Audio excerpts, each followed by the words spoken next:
கிறிஸ்துவில் அன்பு சகோதர சகோதரிகளே, தந்தை மகன் தூய ஆவியின் பெயரால் உங்களை வாழ்த்துகிறேன்.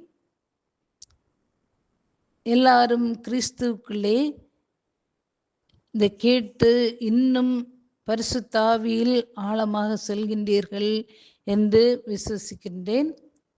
ஆண்டவர் உங்களை உங்களுடைய குடும்பத்தையும் ஆசீர்வதிக்க ஜெபிக்கிறேன். வாங்க கொஞ்சம் கூட ஆழத்துக்கு போவோம். தூய ஆவியானவர் ஜெபிக்க கற்றுத்தருகின்றார். எப்படி ஜெபிக்கணும்? தூய ஆவியானவரின் தூண்டுதலால் நம்ம உதட்டளவில் ஜெபிக்கின்ற பிள்ளைகளாக இருக்கக்கூடாது. ஜெபிக்கும்போது தூய ஆவியினால் ஏவப்பட்டு ஜெபிங்கள் என்று எபேசியர் 6:18 நமக்கு வற்புறுத்துகின்றது, வலுவூட்டுகின்றது. எனவே நாம் தூய ஆவியின் தூண்டுதலால் எப்படி ஜெபிக்கலாம், எப்படி ஜெபித்து ஆண்டவருடைய பிரசன்னத்தை பெற்றுக்கொள்ளலாம், ஆண்டவருடைய ஆசீர்வாதத்தை பெற்றுக்கொள்ளலாம் என்று இன்றைக்கு நம்ம இன்னும் கொஞ்சம் கூட ஆழத்துல தூய ஆவியானவரோடு நடக்க செல்கின்றோம். வாங்க நம்ம கேட்போம். தூய ஆவியானவரும் ஜெபமும் என்ற தலைப்பிலே இன்றைக்கு நாம் தூய ஆவியானவரை பற்றி நாம் பார்க்கலாம். வாங்க. ரோமையர் 8:26 கூறுகிறது, இவ்வாறு தூய ஆவியார் நமது வலுவற்ற நிலையில் நமக்கு துணை நிற்கிறார். ஏனெனில் எதற்காக எப்படி நாம் இறைவனிடம் வேண்டுவது என்று நமக்கு தெரியாது. தூய ஆவியார் தாமே சொல் வடிவம் பெற முடியாத தம்முடைய பெருமூச்சுகளின் வாயிலாய் நமக்காக பரிந்து பேசுகிறார். தூய ஆவியானவர் ஜெபத்தின் ஆவியானவராக இருக்கிறார். அவர் உங்களின் பலவீனத்தில் உதவி செய்கிறார். பல சமயங்களில் உங்களுக்கு எப்படி ஜெபிக்க வேண்டும் என்று தெரியாத சமயங்களில் தூய ஆவியானவர் துணை செய்கிறார். அப்படி என்றால் அவரே ஜெபிப்பார் என்பது பொருளல்ல. நமக்கு தூண்டுதல் தந்து, நம் வார்த்தைகளிலே அதிகாரம் தந்து நாம் ஜெபிக்க உதவி செய்கிறார். ஆவியிலே நிறைந்து நீங்கள் ஜெபிக்கும் பொழுது உங்கள் வாழ்விலே இயற்கைக்கு அப்பாற்பட்ட காரியங்கள் நடைபெறுவதை பார்ப்பீர்கள். தூய ஆவியானவரால் வழிநடத்தப்படும் போது ஜெபம் மிக அருமையானதாக மாறிவிடும். தம் பிரசன்னத்தால் அவர் வழிநடத்துகிற நேரம் உண்டு. அப்படி என்றால் சில சமயம் அவருடைய பிரசன்னத்தை நீங்கள் உணர்ந்து ஜெபிப்பதற்கு தூய ஆவியானவர் தூண்டுதலை பெறுவீர்கள். வேறு சில சமயங்களில் நீங்கள் தான் ஜெபத்தை தொடங்க வேண்டும். நீங்க தான் ஜெபத்தை தொடங்கணும். அவர் உங்களோடு இணைந்து கொள்வார். எந்த ஒரு உணர்வும் உங்களுக்கு இருக்காது. ஆனால் கடவுளோடு உறவாடுவதால் மற்றும் ஆராதனை செய்யும் பொழுது அவருடைய பிரசன்னத்தை உணர ஆரம்பித்து விடுவீர்கள். ஜெபிக்கும் போது உங்களுக்குள்ளும் உங்கள் மேலும் செயல்படுகிற அவரின் பிரசன்னத்தை உணர்வது ஆச்சரியமான காரியம். சில காலங்களுக்கு முன்பு ஆண்டவர் சில ஆச்சரியமான காரியங்களை எனக்கு வெளிப்படுத்தினார். கேத்ரின், உனக்குள்ளாக பரிந்து பேசுகிறவர் ஒருவர் இருப்பதை அறிவாயா என்று கூறினார். இதை கேட்டவுடன் நான் ஆடிப்போய்விட்டேன். பிறகு ஆண்டவர் சொன்னார், உனக்குள் இருக்கிற தூய ஆவியாரே பரிந்து பேசுகிறார். நீங்கள் பேருந்து நெரிசலிலோ அல்லது குளியல் அறையிலோ தூங்கிக் கொண்டோ அல்லது படித்து கொண்டோ சமையல் செய்து கொண்டோ அல்லது உங்கள் பணியில் மும்முரமாகவோ இருந்தாலும் தந்தையாம் கடவுள் முன்பாக உங்களுக்காக ஜெபிக்கிறார், உங்களுக்குள் இருக்கிறார். பல சமயங்களில் தூய ஆவியானவர் பல நினைவுகள், கனவுகள், காட்சிகள் தந்து பிறரை நமக்காக ஜெபிக்க தூண்டுகிறார். எனவே நாம் எப்போதும் ஜெபங்களால் சூழப்பட்டிருக்கிறோம். இப்படியாக நான் தூத்துக்குடி அங்கு கான்வென்ட்ல இருக்கின்ற வேளையிலே 3 மணி, அதிகாலை 3 மணிக்கு எந்திரிச்சு நான் ஜெபிக்கேன். எதுக்காக ஜெபிக்கணும்னு தெரியல. ஆனால் தூயாவியானவர் சொன்னார், 2 முழங்காலிருந்து 2 கைகளையும் தூக்கன்னு சொன்னார். தூக்குனேன். தூயாவியானவர், இந்த ஊர்ல நிறைய மக்கள் குடிக்கின்ற மக்களாக இருக்கின்றார்கள். அந்த குடிகார மக்கள் மனம் மாறணும்னு சொல்லிட்டு கண்ணீரோடு ஜெபின்னு சொன்னார். அந்த ஊர்ல எனக்கு தெரிந்த சொந்தக்காரவங்க யாருமே கிடையாது. ஆனால் தூய ஆவியானவரின் தூண்டுதலால் நான் முழங்கால் படியிட்டு 1 மணி நேரம் இரு கரங்களை உயர்த்தி மேல் நோக்கி உயர்த்தி கண்ணீரோடு ஜெபிக்க ஆரம்பித்தேன். ஆனால் அந்த காலை வேளையிலே பார்த்தீர்கள் என்றால் ஒவ்வொரு காலை வேளையிலும் ஒரு 30, 40, 50 பேர் குடிக்கின்றவர்கள் அங்கே என்னை தேடி வருவதுண்டு. அவர்களை தேவனர் கண்ணையிலே கொண்டு போய் பிரேயர் பண்ணுவேன். உடனே ஆண்டவர் அவர்களை தொடுவார். அவர்கள் குடி நோயிலிருந்து விடுதலை பெறுவர். மற்ற நோய்களிலிருந்தும் அவர்கள் விடுதலை பெற்றுக்கொள்வர். தூய ஆவியார் உங்களது தேவைகளுக்காக பிறரது தேவைகளுக்காகவும் ஜெபிக்க உங்களை தூண்டி உற்சாகமூட்டுவார். மனிதர்களை பற்றிய இடங்களை பற்றிய நினைவுகளை உங்களுக்கு தந்து ஜெபிக்க தூண்டுவது தூய ஆவியாரின் வழிகளில் ஒன்று. இந்த நினைவுகள் நம் ஜெப வேளையிலே அல்லது வேலை நேரத்திலோ வரும்.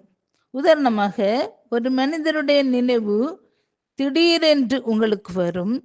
அது அவருக்காக ஜெபிப்பதற்கு தூய ஆவியார் உங்களுக்கு தரும் அழைப்பு. எனவே உடனடியாக நீங்கள் அவருக்காக ஜெபிக்க வேண்டும்.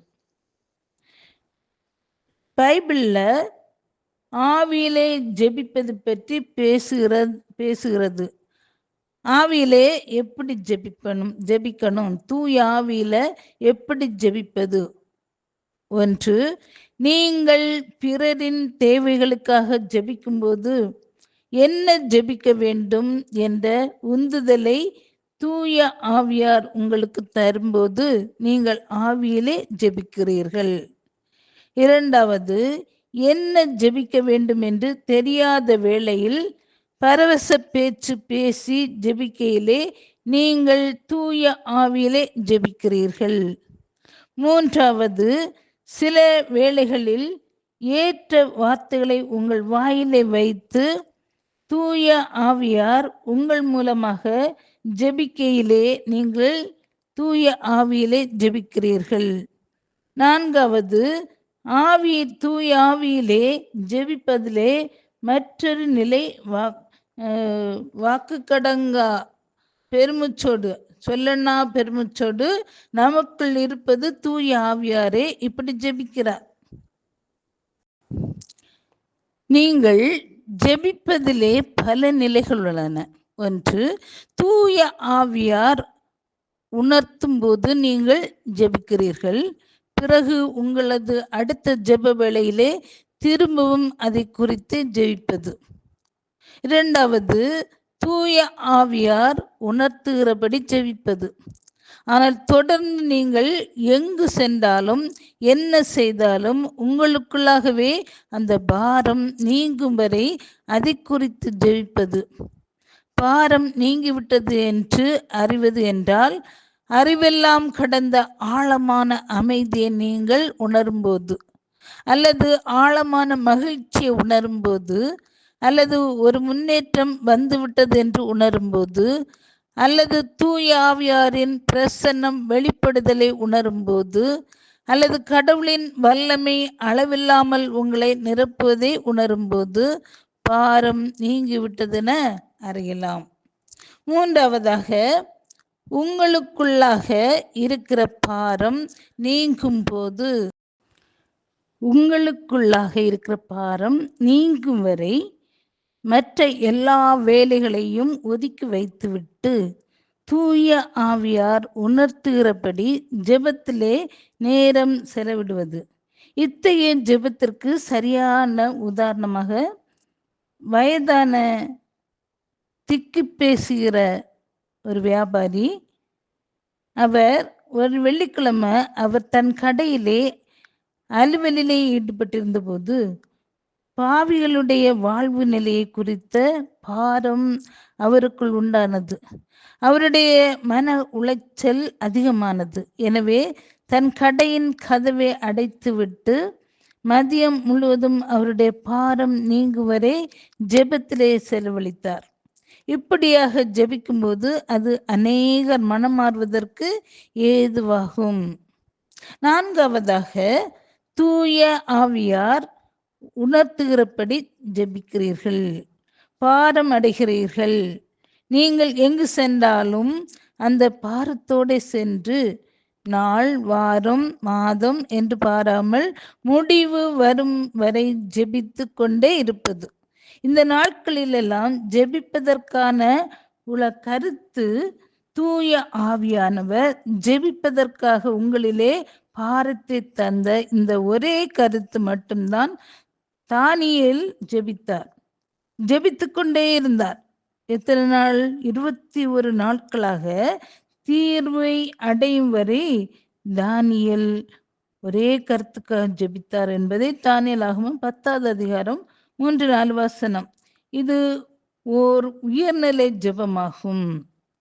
ஐந்தாவதாக, உபவாசத்தோடு ஜெபிப்பது மற்றொரு நிலை ஜெபமாகும். எஸ்ராவும் இஸ்ரேல் மக்களும் எருசலேமிற்கு திரும்பிய போது அவர்கள் உபவாசம் இருந்து ஜெபித்தார்கள். எனவே நாங்கள் நோன்பிருந்து இதற்காக எங்கள் கடவுளிடம் வேண்டிக் கொண்டோம், அவரும் எங்கள் மன்றாட்டை கேட்டருளினார் என்று எஸ்ராகமம் 8வது அதிகாரம் 23வது வசனம் கூறுகிறது.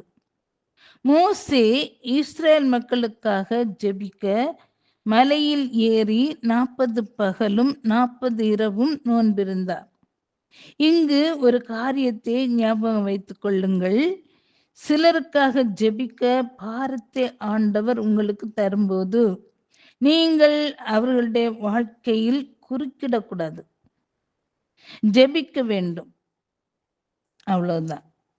சில வேளைகளிலே இந்த பாரத்தினாலே நீங்கள் அவர்களுக்கு ஆலோசனை கூறவோ அல்லது அவர்களுடைய பிரச்சனைகளுக்கு தீர்வு காணவோ முயலவே கூடாது. தூய ஆவியார் பேசுவதற்கு உணர்த்தினால் ஒழிய பேசக்கூடாது, ஜெபிக்க வேண்டும், அவ்வளவுதான். நான் இத்தகைய காரியத்திலே தவறு செய்திருக்கிறேன். ஆண்டவர் சிலருக்காக ஜெபிக்க பார்த்து தரும்போது நான் அவர்களுக்காக ஜெபித்ததோடு மட்டுமல்ல, தேவையில்லாமல் ஆலோசனை தந்து பிரச்சனை தீர அவர்களுக்கு உதவி செய்ய முயற்சித்திருக்கிறேன். இப்படியாக நேரத்தையும் அருள் பொழிவையும் வீணாக்கியிருக்கிறேன். நாம் தூய ஆவியாரை குறித்து உணர்வு உள்ளவர்களாக இருந்து அவர் உணர்த்துகிறபடி ஜெபிப்போம் என்றால் சமுதாயம் மேம்பாடு அடையும். ஜெபிப்போமா? தூய ஆவியானவரே, ஜெபிக்க தூண்டுகிற துணையாளரே, ஆராதிக்கின்றோம் ஐயா. தூய ஆவியானவரே, இதை கேட்டுக்கொண்டிருக்கின்ற ஒவ்வொரு பிள்ளைகளையும் நீர் ஆசீர்வதிக்கும்படியாக ஒப்புக் கொடுக்கின்றோம்.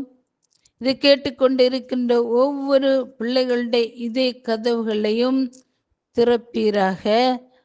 தூய ஆவியானவரே, அன்பின் ஆவியானவரே, துணையாளரே, ஆறுதலின் தெய்வமே, இதோ கேட்டுக்கொண்டிருக்கின்ற ஒவ்வொரு பிள்ளைகளை நீர் தொடுகின்றீர். இந்த வேளையிலே ஆண்டவர் உங்களை தொடுகின்றார். அவருடைய கரம் உங்களை தொடுகின்றது. அவருடைய தூய ஆவியானவரின் தூண்டுதலால் நீங்கள் ஆசீர்வாதத்தை பெற்றுக்கொள்கிறீர்கள். நீங்கள் இந்த ஜெபத்தை கேட்டுக்கொண்டிருக்கின்ற வேளையிலே ஒரு சிறு குழந்தையின் கரம் போல ஆண்டவருடைய கரம் உங்களை தாங்குகின்றது. உங்களுடைய வீட்டில் இருக்கின்ற எல்லா தீமைகளும் வெளியேறுகின்றது. உங்க வீட்டில் இருக்கிற எல்லா இருள்களும் இயேசுவின் நாமத்தினால இதோ வெளியேறுகின்றது. நன்றி சொல்லுங்க. நன்றி ஆண்டவரே. தூயாவியானவரே, எங்களுடைய கரங்களை பிடிப்பீராக, இன்னும் ஆழத்திலே கொண்டு செல்வீராக. தூய ஆவியின் அனுபவத்தை நாங்கள் இன்னும் ஆழமாக பெற தூயாவியானவரே எங்களுக்கு உதவி செய்யும்படியாக ஒப்பு கொடுக்கின்றோம். நிரப்புங்கப்பா, எங்களை நிரப்புங்க. எங்களோட பாத்திரம் நிரம்பணும், நிரம்பி வழியணும். நாங்கள் தூய ஆவியானவரின் தூண்டுதலால் எப்படி ஜெபிக்கணும் என்று கற்றுக்கொண்டோம்.